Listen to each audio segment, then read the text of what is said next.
Welcome to the bold analysis. There have been reports, and of course today, Raila Odinga met with the new British High Commissioner in Nairobi, Neil Wigan, and that meeting has attracted interest from different quarters in this country, and of course, for some reasons that I'm going to share with you why it has been attracting interest. And Raila shared in the message they shared in his Twitter page, Facebook page was, pleased to welcome the new British High Commissioner to Kenya, Neil Wigan. We reflected on the long historical ties between Kenya and the UK. He lauded Kenyans for tenacity in the difficult struggle for democracy and a new constitution.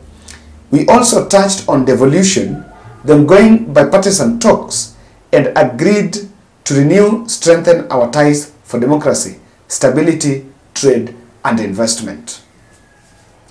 And remember,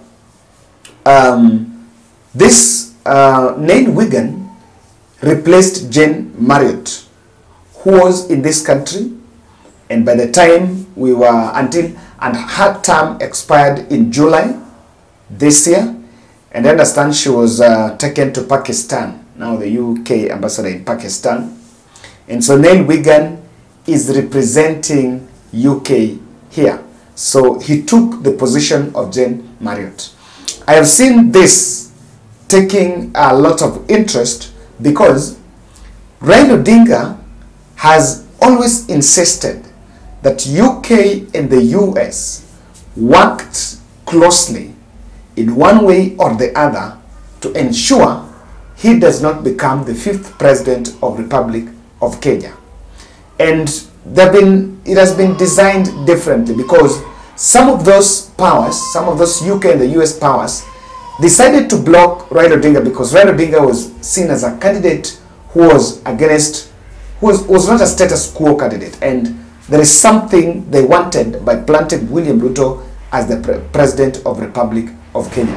I've looked at the attendance of that meeting, and those who were with Raila were, apart from his personal secretary, I can also see there Eugene Wamalwa, who is a member of bipartisan talks, and also Opiyo Wandayi, who is the minority leader, I think minority leader in the National Assembly. So, and of course then I think Jane Marriott was also with part of his secretariat, part of his team. I also accompanied him there. Of course, there is one thing that you cannot run away from, that Raila Odinga has bit of, you cannot rule out his international network. And if there is something that has kept him afloat in the Kenyan politics for long, is the fact that he has that network. So I want us to look at that, interrogate that meeting politically.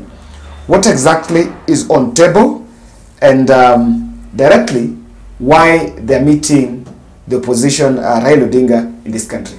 Remember, this meeting is critical because since he arrived in the country, I think in September, there have been no reported closed-door meeting with President Ruto or even Rigathi Gachagua, with the government side.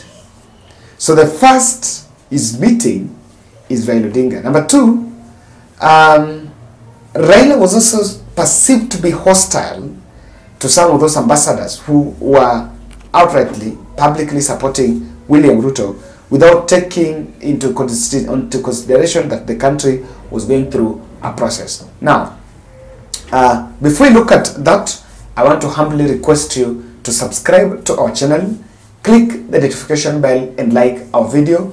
Thank you very much for supporting our podcasts.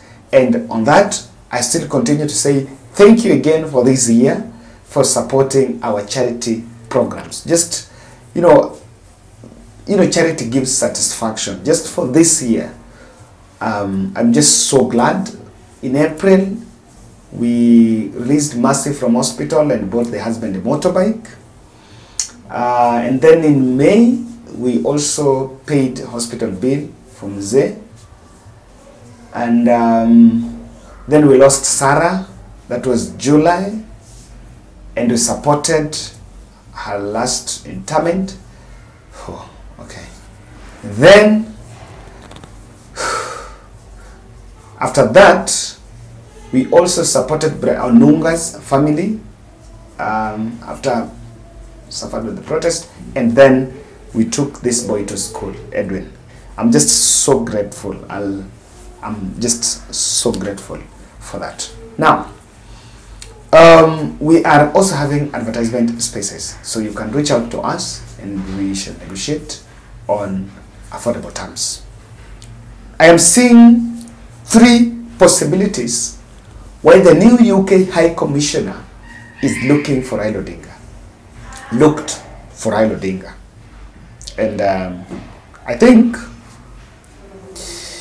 there is one thing going on, that the new team, the new ambassador, the UK diplomats in the country are really rooting for the success of bipartisan talks.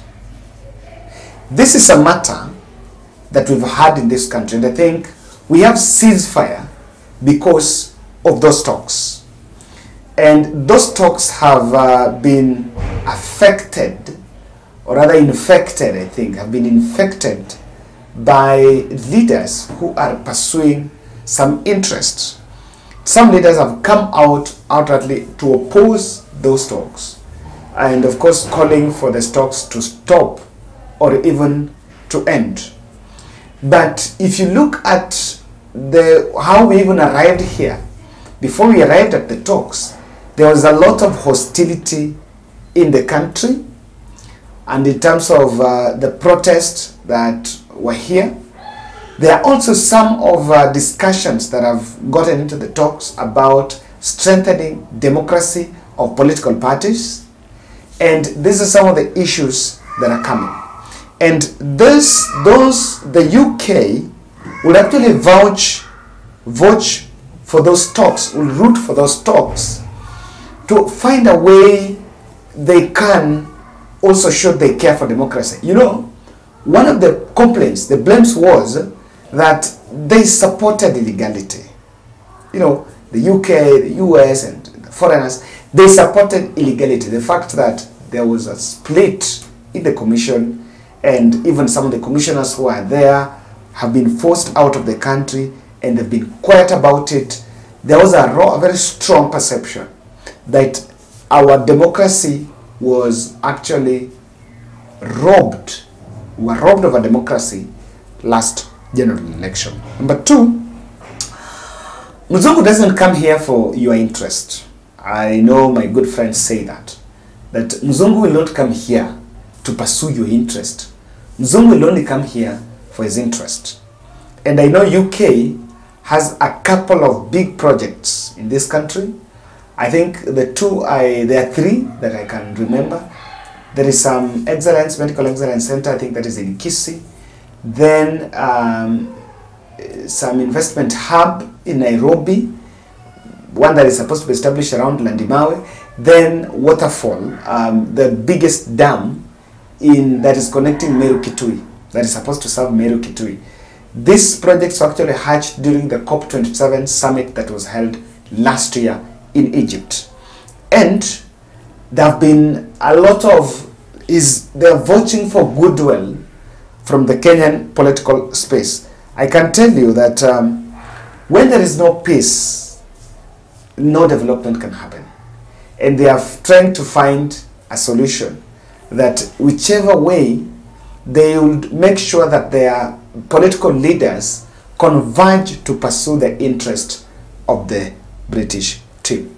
Lastly, I think Raila is being sought after to checkmate William Ruto. William Ruto's power has been characterized by permanent inconsistencies. Inconsistencies in terms of foreign policy. People still don't know, is Ruto going to the west while still projecting himself as a Dalian of the East, You know, recently Murkomen was in China, you know, vouching for some huge loan facility, to come and fund our SGR extension to, I think, probably Kisumu and Uganda. And pronouncements on even some different aspects here. There have also been those talks. Look at the pronouncements on the Russia, on the Israel, the one on the Russia, and you will still wonder where is his space. There has also been an element of probably the way Kenya Kwanza is not pursuing the Britain interest, and they want to bolster the opposition wing so that they can checkmate William Ruto. That's my take. Let's meet in the next. Thank you.